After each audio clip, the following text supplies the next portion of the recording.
É chegada a hora. Vidas esperam pelas suas mãos estendidas.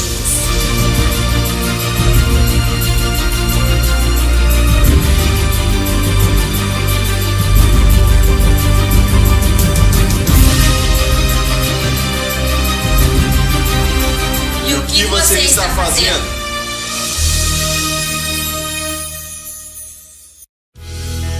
Jesus me ama, Ele me ama, e em seus braços eu posso descansar. Jesus te ama, Ele te ama. Sou o missionário Cícero Mota e minha esposa, missionária Aurelane Mota. Trabalhamos aqui no sertão do Piauí. Queremos agradecer a AME, a pessoa do pastor Wagner Medina. Louvamos a Deus pelas orações que os irmãos têm feito, pela contribuição financeira que os irmãos também têm mandado. Louvamos a Deus. Queremos pedir que os irmãos continuem nos ajudando, é de suma importância. Que Deus em Cristo abençoe a todos. AME Luz das Nações, estamos esperando vocês aqui na Indonésia. Pastor Wagner Medina e doutora Nádia, estamos com grande saudade e um grande abraço para vocês aqui da Indonésia. Que muitos não têm nenhum pão para comer em casa.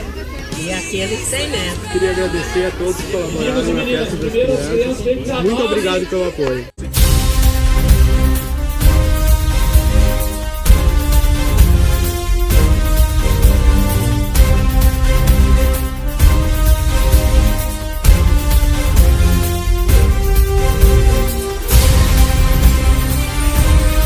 Uma presença de Deus gloriosa aqui.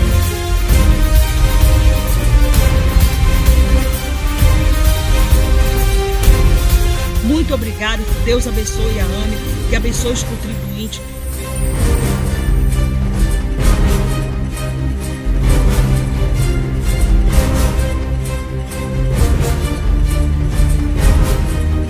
Paz, meus irmãos, estamos aqui para falar de algo tão importante, que é a AME Luz das Nações, esta agência missionária, esta plataforma que Deus escolheu para levantar a bandeira do Evangelho e acender em nós a chama missionária. E para falar da AME, eu creio que tenho propriedade, porque nós estamos chegando no 9º ano, no 9º congresso, e há 8 anos eu venho acompanhando esse projeto. E posso falar como pregador, como missionário, e também como participante. Deus tem dado uma característica para a AME e para os seus líderes, que é a característica de incluir, de agregar pessoas. A cada ano nós vemos mais pessoas envolvidas nesse projeto. AME é um projeto que nasceu no coração de Deus, foi dado a um homem que foi desafiado e que abriu mão de alguns confortos para que esse projeto exista.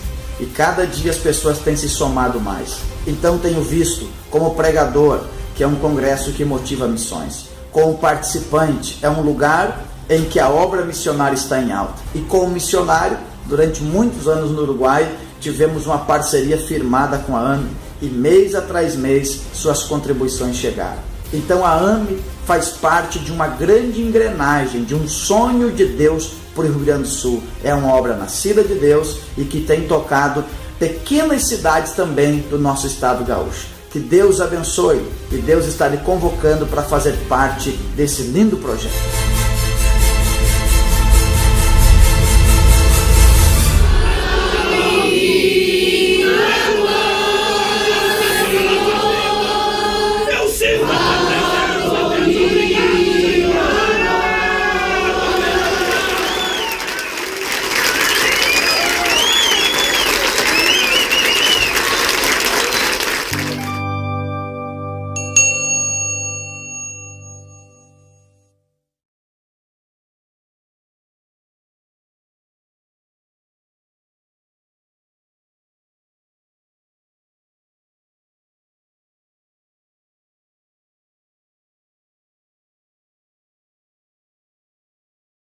Levante as suas mãos nesse momento, vamos orar. Este lugar está tomado pela glória do Senhor. Há um poder extraordinário de Deus aqui. Senhor nosso Deus, amado Pai, Nós te louvamos nesta hora pela oportunidade que nos concede de estarmos na tua presença. Como é bom, Deus, estarmos na tua presença. Como é bom, Senhor, estarmos sentindo a tua glória, que toma conta deste ambiente, Senhor, a nossa direita, a nossa esquerda, a nossa retaguarda, a nossa frente. Este auditório está saturado pela tua glória, pela tua presença, pela tua unção aqui neste lugar. Agora o teu servo, que estará sendo mais uma vez instrumento nas tuas mãos, fala conosco de forma extraordinária nesta manhã. Queremos ouvir a tua voz, queremos, ó Deus, ser impactados pelo poder da tua palavra, palavra que transforma, palavra que levanta, que reconcilia, que regenera. Fala conosco nesta manhã mais uma vez, de forma extraordinária. Queremos ouvir a tua voz e te louvamos em nome de Jesus. Amém.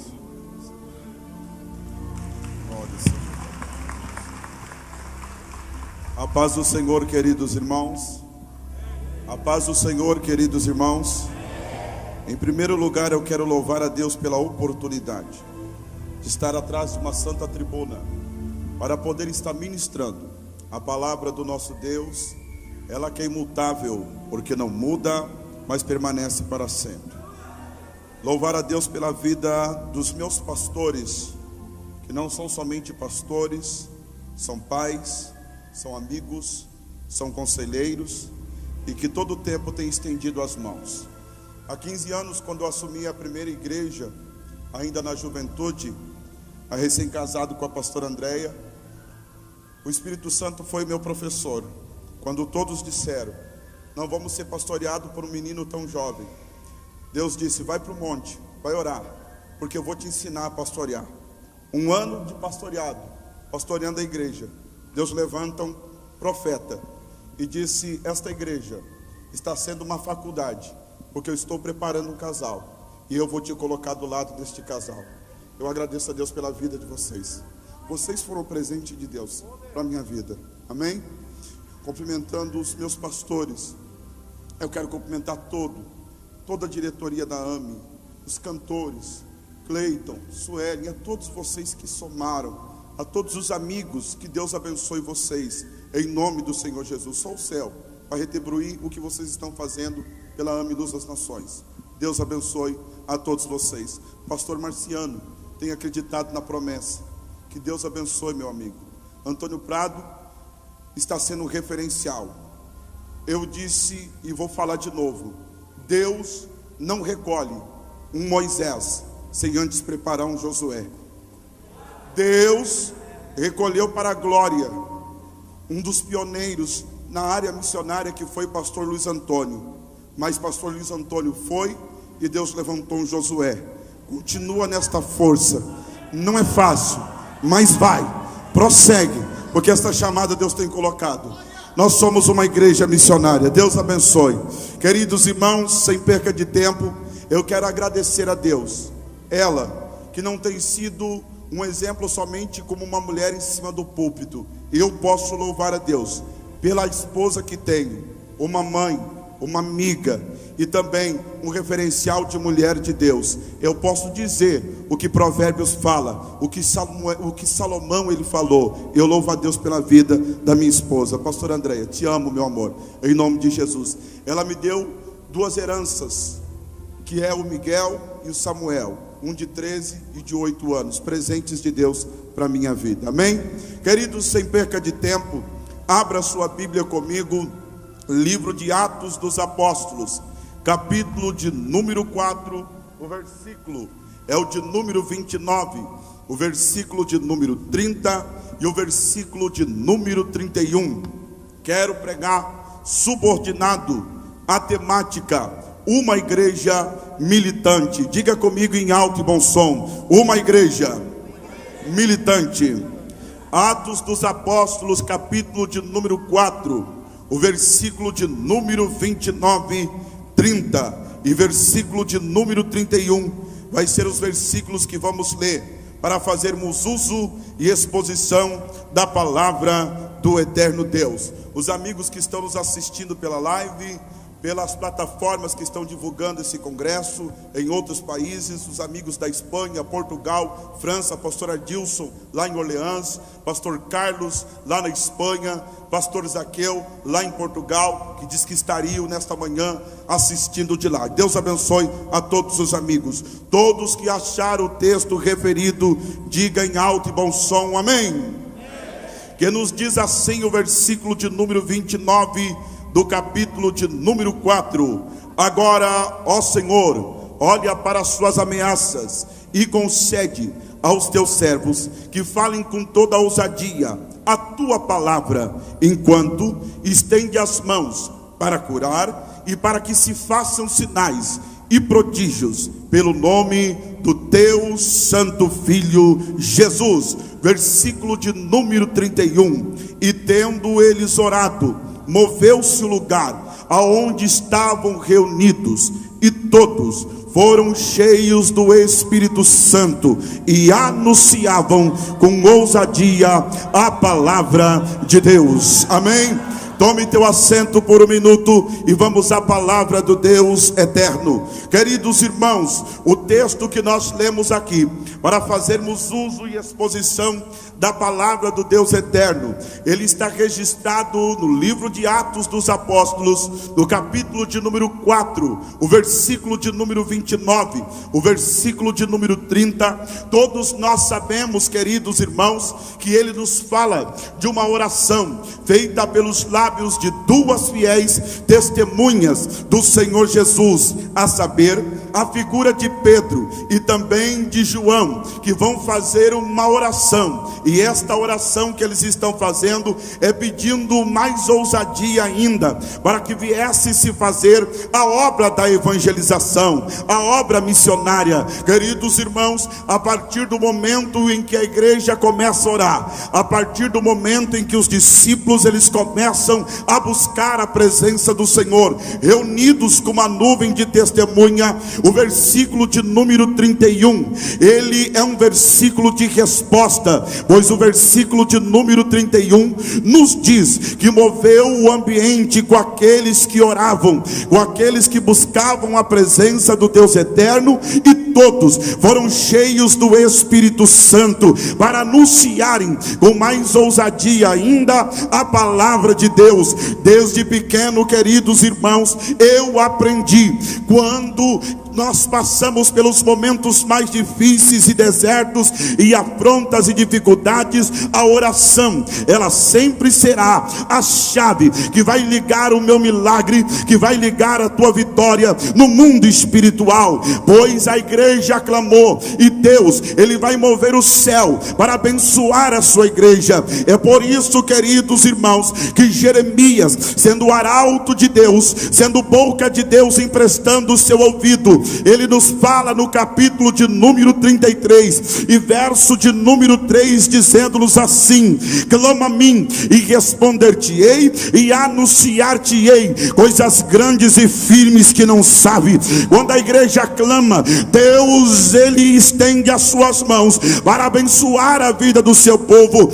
É por isso que o profeta Isaías, ele também falou no capítulo de número 59 e versículo de número 1, dizendo que as mãos do Senhor, elas não estão encolhidas para que não possa salvar, e nem os seus ouvidos agravados para não poder ouvir. Sendo que estamos aqui em matemática, em um congresso missionário, eu quero profetizar que a mão do Senhor, elas estão estendidas para salvar, para libertar, para arrancar do charco de lodo. E todos aqui que entraram neste congresso, o meu Deus, ele está com os seus ouvidos aguçados para ouvir a oração de alguém que clama, de alguém que chora, de alguém que ora na presença do Deus Todo-Poderoso. Por isso eu já abro um parênteses aqui para te dizer que todo aquele que entrou batendo batendo na porta.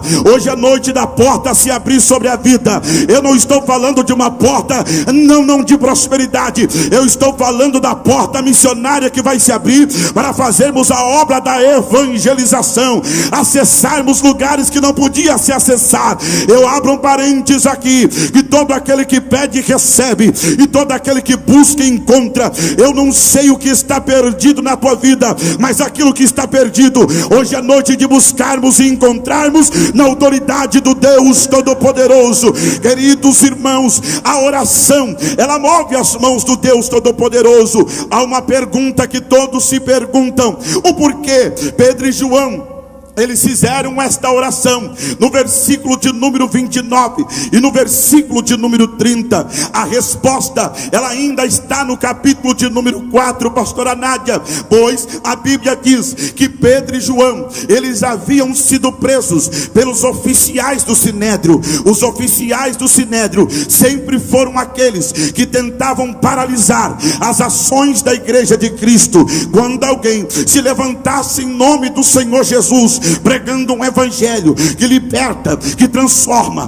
que cura, e muito mais ainda quando os sinais acontecem, eles diziam: nós temos que paralisar as ações desta igreja, nós temos que paralisar as ações desse discípulo. A ordem é: prendam então Pedro e João, açoitem eles e digam para eles: parem de anunciar, parem de falar acerca desse Jesus. Mas eu tenho algo a dizer aos ouvintes: só sabe o preço da liberdade quem já foi preso um dia. E quem já foi preso um dia, depois de ser liberto, depois de ser curado, depois de ser sarado e transformado, ele não fala outra coisa a não ser de Jesus Cristo. Ele não pronuncia outra coisa a não ser acerca do evangelho.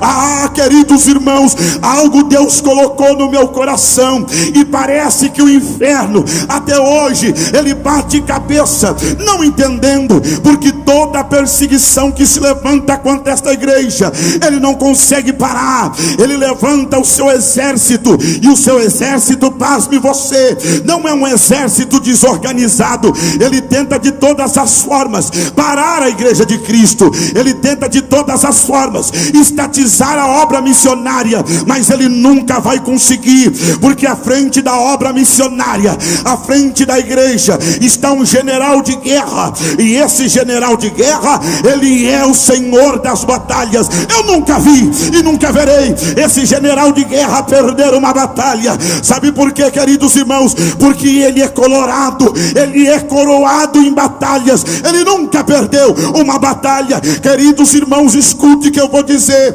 Satanás também nunca vai conseguir parar as ações da igreja. É que esta igreja, ela não está alicerçada em homens, ela nunca foi alicerçada em homens. O dia que a igreja militante for uma igreja alicerçada em homens, é uma igreja fadada a ficar em ruínas. Muitas igrejas, e eu passei por algumas delas na Europa, estão ficando em ruínas porque foram alicerçadas em homens. O homem falou, o homem disse eu sou, e é por isso que hoje estão em ruínas. A igreja de Cristo, a igreja missionária, ela tem um alicerce, e o alicerce desta igreja sempre foi e sempre será o meu Jesus e o teu Jesus. Quantos aqui são alicerçados por ele? Levante a sua mão. Prova isto, pastor. Eu vou provar. Mateus capítulo de número 16 e versículo de número 13 a partir, nos diz que Jesus, ele está em Cesareia de Filipe.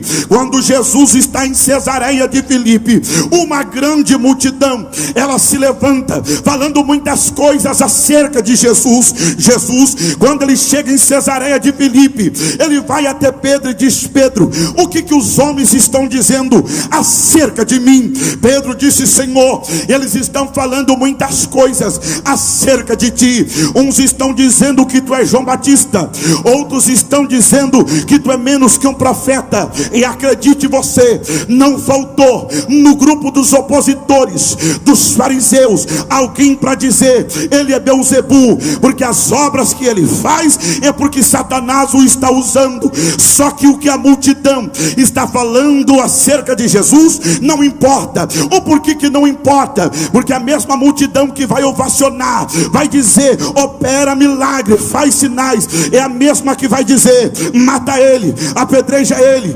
crucifica ele. O que importa para Jesus? O que importa para Jesus é o que sai dos lábios daqueles que andam com ele, daqueles que ceiam com ele, daqueles que se alimentam com ele, daqueles que têm intimidade com ele. Não, tem gente que não entendeu. O que importa para Jesus é o que sai dos lábios daqueles que professam o nome dele, daqueles que têm intimidade com ele, daqueles que ceiam com ele. Tem gente que já pegou o negócio e já está adorando a Deus aí.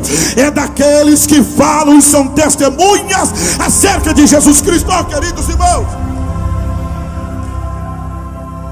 Pedro se levanta como um arauto e diz: Senhor, eu só tenho uma coisa a dizer acerca de ti. Fale. É que tu és o Cristo, é que tu és o Messias, é que tu és o Rabone. Se eles não te reconhecem como mestre, se eles não te reconhecem como Messias, eu me prostro perante você e reconheço que tu és o enviado de Deus, reconheço que tu és o ungido de Deus. Eu me prostro, eu reconheço. Quantos aqui reconhecem que Cristo é o Messias? Levanta a sua mão, porque eu tenho uma revelação de Deus aqui para a tua vida. Segura, porque esse negócio vai explodir em glória. Deus já revelou algo no meu coração aqui. E aí, pastor Jonas, o que aconteceu quando Pedro reconheceu que Cristo era o Messias? Jesus olhou para ele e disse: Pedro, bem-aventurado é tu, Simão Bar-Jonas, que não foi carne nem sangue que te revelou tais coisas, mas foi o meu Pai que está no céu. Porém eu te digo que tu és Pedro, e sobre esta pedra eu edificarei a minha igreja. Por muitos anos se entendeu que Pedro era a igreja, mas Pedro nunca pode ser a pedra, porque Pedro faz parte da igreja. Por muitos anos se entendeu que ele era pedra, mas Pedro faz parte da igreja. Aí Jesus olha para ele e diz: tu és Pedro, e sobre esta pedra eu edificarei a minha igreja. Quando ele está falando de pedra, Jesus está apontando para ele mesmo, está dizendo: eu sou pedra, porque Pedro no original do grego significa Petros, e Petros é fragmento de rocha. O que é fragmento? É coisa pequena, é coisa miúda. O que Jesus está fazendo? Ele está colocando a igreja na posição de fragmento de rocha. E aí, pastor, quando eu e você assumimos a posição de fragmento de rocha, Cristo, ele assume a posição de alicerce, de rocha inabelável. E aí, pastor, e aí é que o fragmento fica escondido atrás da rocha. E aí, quando a gente prega, quando a gente canta, se o milagre acontece, a glória é para ele, o louvor é para ele, a adoração é para ele. Esses cantores não estão cantando para fama, esses pregadores não estão pregando para fama. Não, nós entendemos a nossa posição na obra missionária. Nós somos aqui fragmento de rocha, mas a igreja está alicerçada sobre a rocha, que é o Cristo Jesus. Se você está alicerçado, dá um salto dessa cadeira por um minuto, porque Deus está chamando homens aqui que tem a sua edificação na rocha que é Cristo. Se você faz parte desse grupo, levante a tua mão por um minuto, e eu quero ver você falando: ó Deus Todo-Poderoso, traz alicerce sobre a minha vida, traz alicerce sobre o meu ministério. Deus está falando aqui: eu estou alicerçando vidas, eu estou alicerçando esse projeto, eu estou alicerçando ministérios. Eu te dou 30 segundos, vai lá, faça o teu barulho de adorador.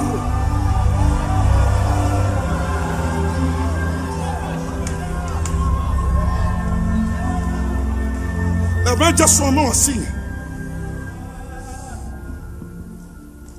Levante a sua mão para cima.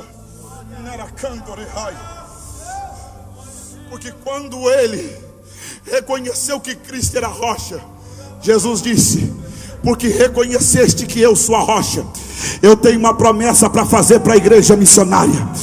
Eu tenho uma promessa para fazer para a geração da igreja militante. Qual é a promessa? é que as portas do inferno não vão prevalecer contra a minha igreja.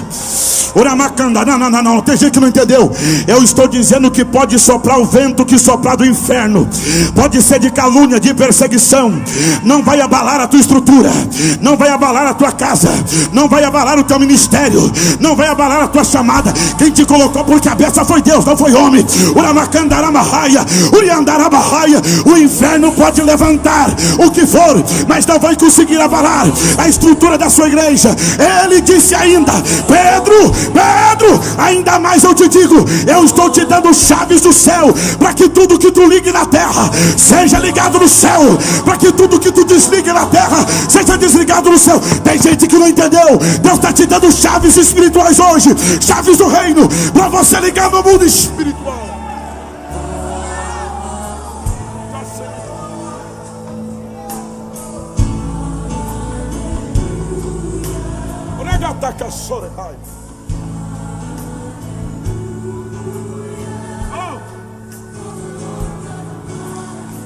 Por que Pedro e João foram presos? A resposta está no capítulo de número 3. Havia um homem. Este homem, há mais de 40 anos, ele era colocado à beira da mesma porta, conhecida em Jerusalém como a Porta Formosa, que dava a entrada do templo. A mesma porta era conhecida como a Porta de Nicanor, porque um homem martirizado arrancara sua mão e prega nessa porta. Os judeus se reuniam em 3 horários: 9, meio-dia e a hora 9, 3 horas da tarde. Erudito Finis fala que o maior fluxo de judeus se reunia na parte da tarde. Sabendo disso, a família desse coxo, que tinha uma deficiência, arrancava ele de sua casa e colocava à beira da porta, para que todo que passasse por ali alcançasse uma esmola, desse uma esmola, alcançasse uma esmola, desse uma esmola, alcançasse uma esmola. Em um período de oração, interpretar a figura de Pedro e de João é muito fácil. Eu quero ver interpretar a figura do coxo à beira da porta. Nós estamos em um congresso de missões. Ame. A temática desse ano é chegada a hora. E o que você está fazendo? Escute o que eu tenho para abordar aqui. Esse coxo tinha um sonho, como todo tem um sonho. Ele sonhava em um dia ter a oportunidade que muitos não valorizam, que muitos desprezam, de entrar dentro do templo e poder adorar. Ele tinha um sonho. Não era por acaso que ele era colocado à beira da porta. Ele tinha um sonho e disse: um dia eu vou conseguir entrar dentro deste templo. Mas todas as vezes que ele se posicionava, todas as vezes que ele se levantava, alguém dizia: você tem uma deficiência, você é coxo, você tem que ficar do lado de fora, você não pode entrar. Escuta o que eu vou dizer. Existem muitos coxos no mundo espiritual que eu quero abordar aqui. Essa obra missionária, ela faz missão cultural e transcultural. Não fazemos somente no exterior, fora. Nós fazemos a obra cultural. Eu quis dizer algo aqui. Existem muitos coxos que estão do lado de fora. Estão nas drogas, estão na prostituição, estão perdidos, estão desabrigados. Existem muitos coxos que estão esperando uma igreja. E esta igreja vai se levantar nesta manhã missionária como uma igreja militante. Não entendi. Eu estou dizendo que esta igreja vai se levantar nesta manhã missionária como um exército, uma igreja militante para fazer a obra missionária. Sabe por quê? Porque a história de muitos coxos espirituais, ela vai mudar a partir do momento que eu e você nos posicionarmos no mundo espiritual. Tem gente que não entendeu. Quando nós nos alistamos e nos levantamos como uma igreja militante, o inferno entende o recado, e é por isso que tentou de todas as formas parar o congresso, mas ele não vai conseguir, porque Deus disse: não vai conseguir. Até o tempo eu vou melhorar, porque eu vou levantar na manhã missionária uma igreja militante, uma igreja despontada. E se prepara, porque não vai ser somente a cidade de Sapucaia, vai ser muitas cidades do interior e do exterior do nosso estado. Se prepare, porque Deus está levantando homens aqui que vão sair com uma chama inflamando dentro do seu coração, uma chama para fazer a obra missionária. Se você faz parte desse grupo, levante a sua bagada. que se levanta uma igreja. Uma igreja só se levanta debaixo de uma promessa. Uma igreja só se levanta debaixo de um cumprimento de promessa. Diga para o teu irmão que está ao teu lado: esta noite, esta manhã, aleluia, trocamos noite por manhã. Esta manhã, diga assim: esta manhã se levanta uma igreja debaixo de promessa. Diga assim para ele: e melhor do que promessa é cumprimento de promessa. Pode dizer para ele: melhor do que promessa é cumprimento de promessa. Diga para ele: essa noite tem promessa. Esta manhã é manhã de promessa, mas é manhã de cumprimento de promessa sobre a sua vida. Quantos acreditam nisso? Levante a sua mão, porque Deus está dizendo que é manhã de cumprimento de promessa. Queridos irmãos, eu tenho algo para abordar aqui que Deus coloca no meu coração nesta manhã. Promessa e cumprimento de promessa só acontece quando Cristo, quando o Messias, ele é centralizado nas minhas e nas tuas mensagens. E eu vou centralizar ele aqui. O livro de Atos dos Apóstolos, na grande verdade, missionária Luciane, é um segundo evangelho, é uma continuação do primeiro evangelho. Lucas, ele vai ser um historiador, e com a alma de um historiador, também médico do apóstolo Paulo, ele vai escrever o livro de Atos dos Apóstolos. Mas algo me chama a atenção, é que no capítulo de número 1, ele nos aborda assim, dizendo: eu fiz o primeiro tratado a Teófilo acerca das coisas que Jesus não só começou a fazer, mas a ensinar até o dia em que foi recebido no céu. Este primeiro tratado, ele vai falar sobre a vida, sobre o ministério do Senhor Jesus, sobre os sinais. E algo que me chama a atenção é como ele dá vida ao ministério do Senhor Jesus. No capítulo de número 2, ele nos aborda o nascimento de Jesus. Lucas, como doutor, ele teve particularidade para nos escrever isto. Quando Jesus, ele nasce em Belém, numa humilde estrebaria, ele então, depois de 8 dias para se cumprir sob a circuncisão, depois de 8 dias ele é circuncidado. Poderia se levar o menino para apresentar no templo depois de 48 dias da purificação da mulher. Só então se entrava no templo. E aí, segundo a lei de Moisés, dada no Monte Sinai, quando um casal fosse apresentar uma criança, a primeira oferta seria a oferta de cordeiro, se o casal tivesse condições financeiras. E a segunda é, se não tivesse condições financeiras, teria que dar 2 par de rolas. José e Maria não eram os empregados, eles eram o dono da carpintaria. A Bíblia diz que eles chegam com 2 par de rolas para apresentar o menino Jesus. Não tinha que dar a primeira oferta, eu também indaguei. Por que não deram a primeira oferta? Por que deram a oferta inferior? O Espírito Santo disse: foi a melhor oferta. Antes dele, depois dele, ninguém poderia ofertar a oferta que José e Maria ofertaram.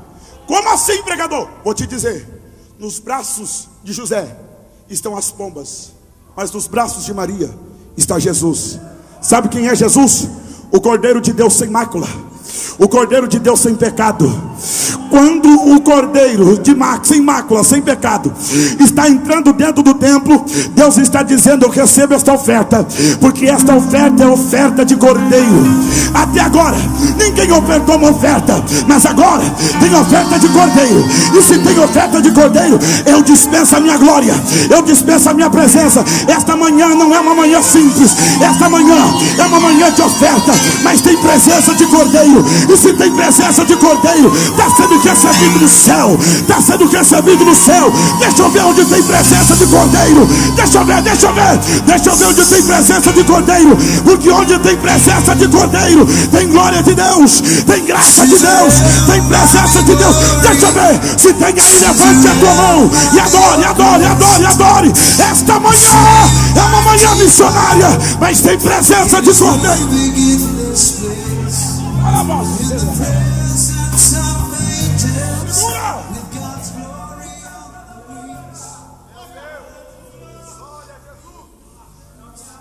Lucas, ele centraliza o ministério de Jesus no capítulo de número 15. Ô, meu, você é forte. Falando acerca de 3 parábolas. Parábola da ovelha perdida, parábola da dracma perdida e a parábola do filho pródigo. Sabe o que me chama a atenção? É que o versículo de número 24, ele vai finalizando-se dizendo que aquilo que estava morto reviveu, e aquilo que estava perdido foi achado. Ele finaliza dizendo que aquilo que estava morto reviveu, e aquilo que estava perdido foi achado. Eu vim para profetizar que aquilo que estava morto na tua vida, Deus vai reviver nessa manhã. Eu vim para profetizar que aquilo que já havia se perdido, aleluia, vai ser achado. Esta manhã, amanhã de Deus encontrar alguns missionários que por enquanto estavam estatizados, perdidos, como uma ovelha machucada. Mas o bom pastor, calma, ele está deixando 99 no aprisco, ele está deixando 99 no deserto, e ele vem de encontro de alguém que está perdido, ele vem de encontro de alguém que está machucado. Ele te encontrou nesta manhã, ele te encontrou aí onde você está vendo.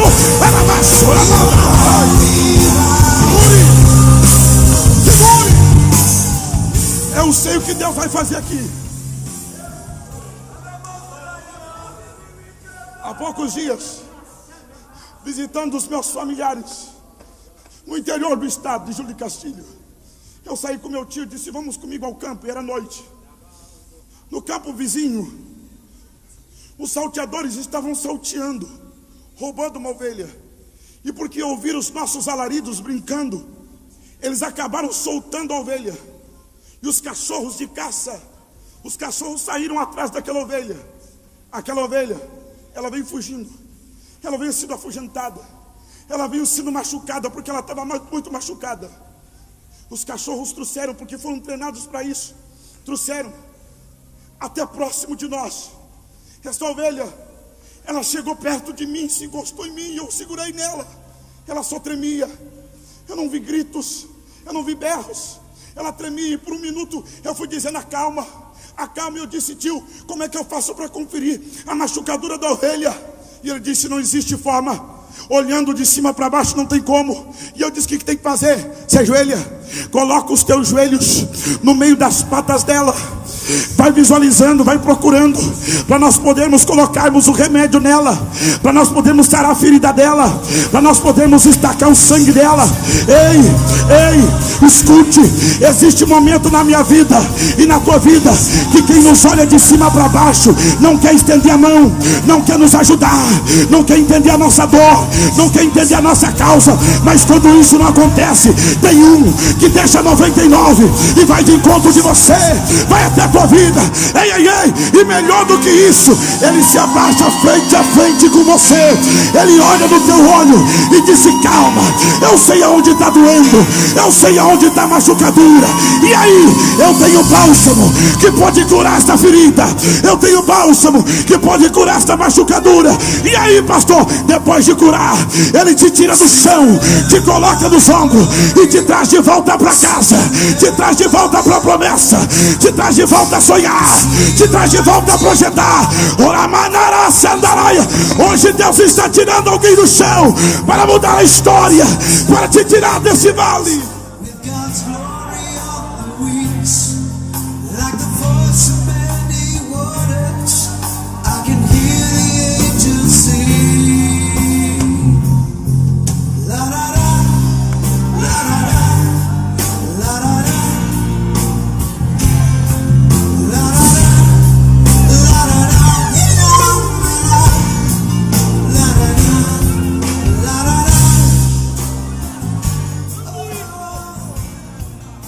Capítulo de número 15 demonstra o grande amor,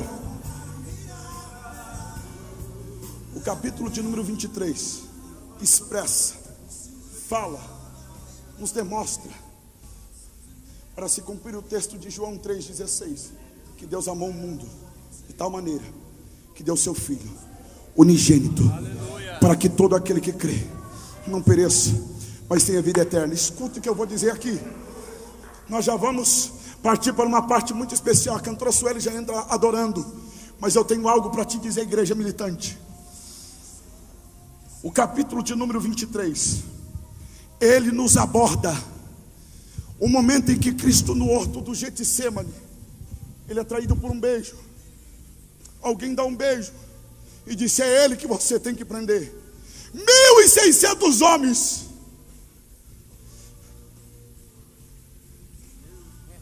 mil soldados romanos e 600 oficiais do Sinédrio, em pleno horto do Getsemane, mesmo vendo Jesus receber o beijo, pergunto: quem é o Cristo? Quem é o Messias? Ele diz: eu sou. E quando ele diz eu sou, os homens caem.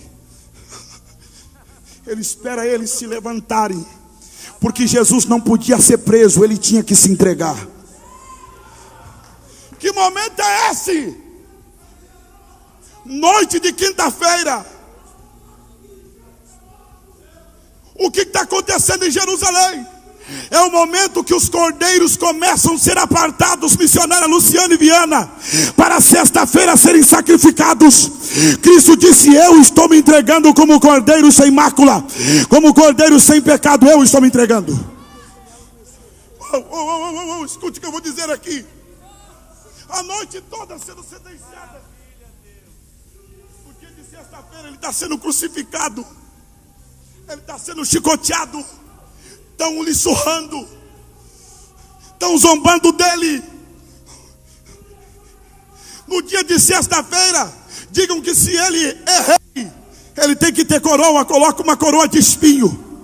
E muito mais do que isso, há um ano atrás, pastor Adilson me levou para conhecer em Orleans a igreja de João Calvino. E na frente da igreja de João Calvino existe uma via. E ele disse: todos os soldados romanos passavam por aqui, os homens mais importantes de Roma passaram por aqui. E no momento eu parei no meio daquela via, comecei a chorar. Ele disse: por que você está chorando? Porque foi numa via como essa, lá em Jerusalém, que meu Jesus passou com o corpo todo ensanguentado. Para onde? Exatamente para o Monte Caveira. Existiam outros montes em Jerusalém, existia, mas Jesus tinha que ser crucificado no Monte Caveira, para se cumprir o Salmo de número 68, que diz que uma espada seria cravada no crânio da caveira. Como assim? A cruz, ela representa essa espada sendo cravada no crânio de Satanás. Mas quando o madeiro desceu, Satanás entendeu, o sangue vertendo é um sinal que eu e você não somos mais mercadoria barata nas mãos de Satanás. Quando o sangue desceu, Jesus está dizendo: a partir de agora eles são meus, a partir de agora elas são minhas, a partir de agora não há mesmo mercadoria barata, a partir de agora sou noiva.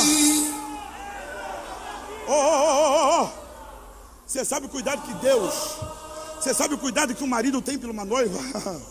Mexa com ela, tenta tocar nela, ninguém consegue tocar. Sabe por que o inferno não toca em você? É porque você é a noiva do Cordeiro. Pega a mão do seu irmão que está ao teu lado.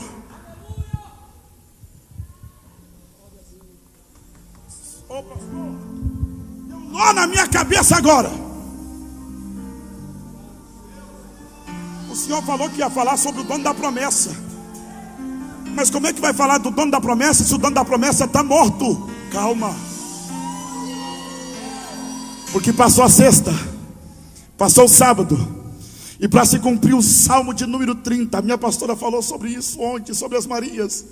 O Salmo de número 30 e versículo de número 5, ele tem que se cumprir na vida da igreja, porque Maria também representa a igreja. Que o meu choro e o teu choro, ele pode durar uma noite, mas a alegria, ela vem pela manhã. Jesus tem que ressuscitar na parte da manhã, Luciane, na madrugada. É porque quando passou a noite cura, quando passou a treva, é que vai nascer o sol. É por isso que na parte da manhã todo choro vai ser enxugado, porque a tumba não está mais o corpo de Jesus. O anjo já está dizendo: por que vocês estão procurando entre os mortos aquele que vive e ressuscitou? Toda notícia anuncia que ele está vivo, que ele ressuscitou. Levante a mão desse irmão para levante, Fecha o corredor por um minuto. Pega a mão dele, fecha o corredor.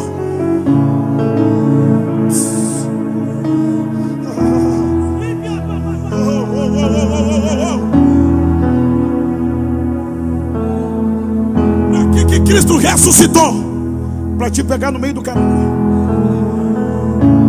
Que é no meio do caminho que muitas vezes nós estamos sem força. É no meio do caminho que muitas vezes nós queremos desistir dos sonhos, queremos desistir da obra missionária, queremos desistir dos missionários, queremos desistir dos projetos, queremos desistir de cantar, não queremos mais pregar, não queremos mais evangelizar.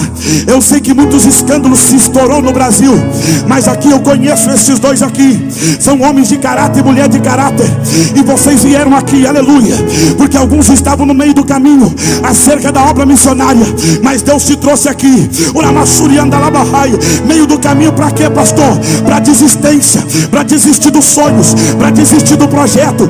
Existem dois homens que estavam no meio do caminho. O que eles fizeram? Estavam voltando de Jerusalém e indo para suas casas em Emaús. Jerusalém, Jesus disse: não ausente de Jerusalém, porque em Jerusalém que eu cumpro promessa. Emaús simboliza o lugar da desistência. Aí Jesus acorda, ressuscita e encontra eles no meio do caminho. E quando o meio do caminho chega, o coração deles começa a arder com o viajante que chegou do lado deles. Quando Jesus entrou dentro da casa deles, a Bíblia diz que foi no partir do pão que reconheceram a glória do unigênito, Filho de Deus. Aí Jesus já falou aos corações dele: volte para Jerusalém, porque o lugar de vocês não é Emaús, não é o lugar da desistência. Deus te trouxe para esta manhã missionária para te dizer que o teu lugar não é o chão, que o teu lugar não é o pó. Deus te trouxe para esta manhã missionária para te dizer: eu só cumpro promessa quando você volta para Jerusalém. Deus te trouxe para esta manhã para te trazer de volta para o lugar da promessa, para o lugar do projeto.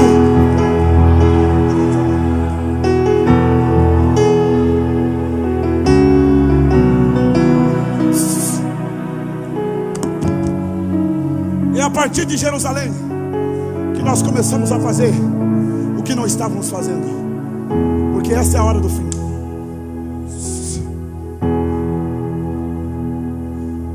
Evangelização não é com anjo, não é com querubim, não é com serafim. É nós que temos que fazer. Eu estou dizendo, a obra da evangelização não é com anjo, não é com arcanjo, é nós que temos que fazer. Muitas vidas estão descendo a uma rampa fria, sem salvação, e é por isso que Deus te trouxe nesta manhã missionária e manda te dizer: recebereis virtudes do meu Espírito Santo, que há de vir sobre vós, para que me sejam testemunhas. Segura, tanto em Jerusalém como Judeia, Samaria e até os confins da terra. A partir de que momento passamos a ser uma igreja militante? Em Atos dos Apóstolos, a Bíblia diz que um vento impetuoso começou a encher a casa, e foram vistas as línguas repartidas como de fogo. Uma igreja triunfante, uma igreja militante se levanta, cheia do Espírito Santo. Pastor Leonardo, ouvintes que estão me ouvindo, há uma diferença de uma igreja sem a presença e de uma igreja cheia da presença do Espírito Santo. Uma igreja sem a presença do Espírito Santo é uma igreja estatizada. Uma igreja cheia da presença do Espírito Santo é uma igreja que se movimenta. Uma igreja sem a presença do Espírito Santo é uma igreja medrosa. Uma igreja cheia da presença do Espírito Santo é uma igreja valente. Hoje Deus vai te dar ousadia, hoje Deus vai te dar autoridade no mundo espiritual. Uma igreja sem a presença do Espírito Santo olha para baixo e só enxerga derrota. Uma igreja cheia da presença do Espírito Santo olha na vertical e sabe que o seu socorro vem do Senhor que fez o céu e a terra. Uma igreja cheia da presença do Espírito Santo, as obras são da carne. Uma igreja cheia do Espírito Santo, os frutos são do Espírito. Uma igreja sem a presença do Espírito Santo vê o céu do lado de fora. Uma igreja cheia da presença do Espírito Santo vê o céu pro lado de dentro. Deixa eu encurtar aqui para encerrar. Uma igreja sem a presença do Espírito Santo tem prata, tem ouro, mas não tem mais o levanta e anda.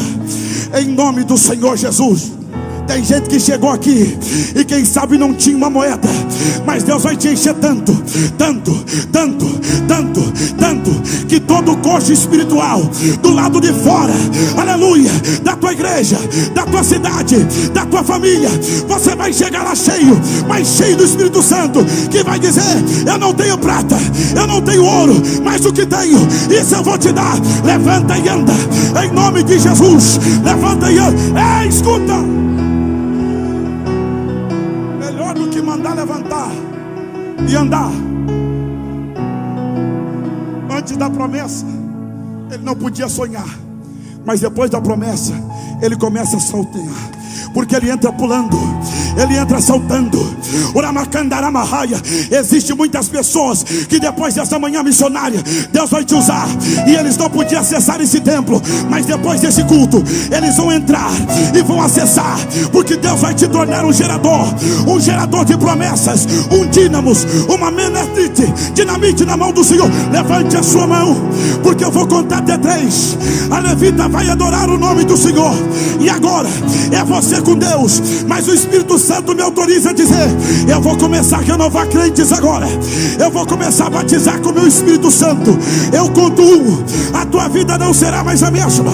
Eu conto 2, Deus te tira do lugar da desistência, Deus te tira do lugar que não dá, para te levar para a promessa, para te voltar a sonhar, para tu voltar a projetar. Olha aí, Deus está te tirando do chão. Olha aí, Deus está te mudando a tua história.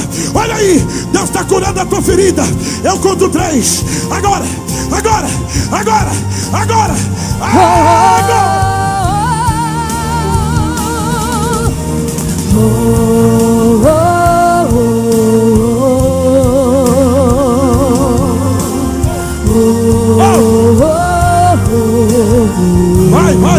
Vai, faça a tua parte. Está quente, a fornalha ardendo está.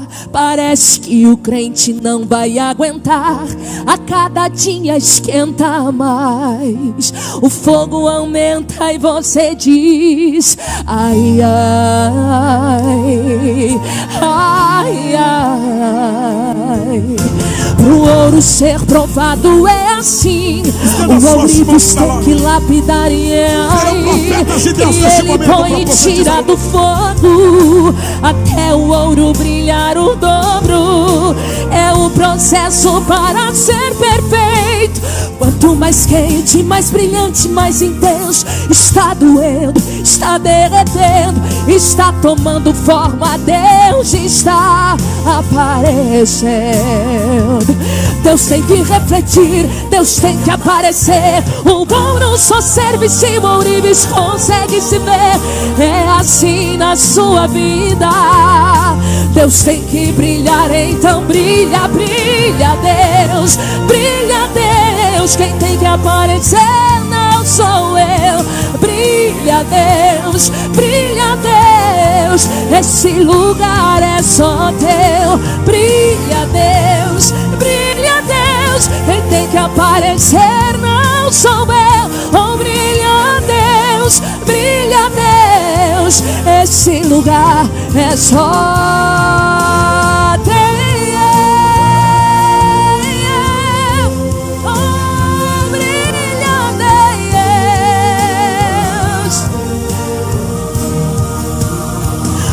Deus tem que refletir, Deus tem que aparecer. O ouro só serve se o ourives consegue se ver.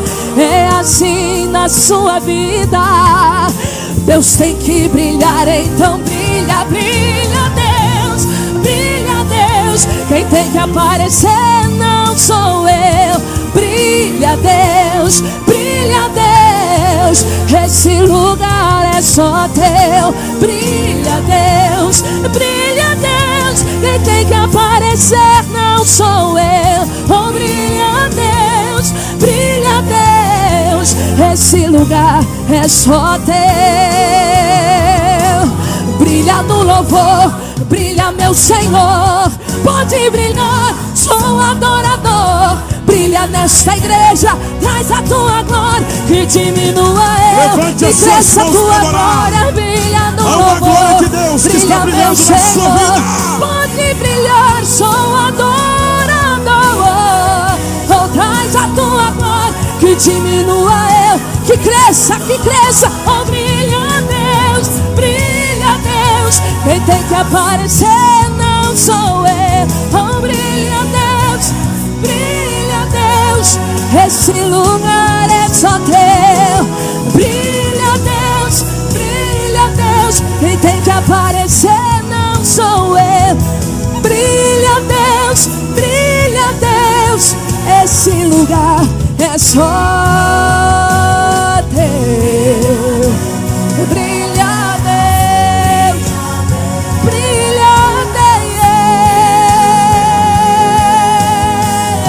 Deus, esse lugar é só teu.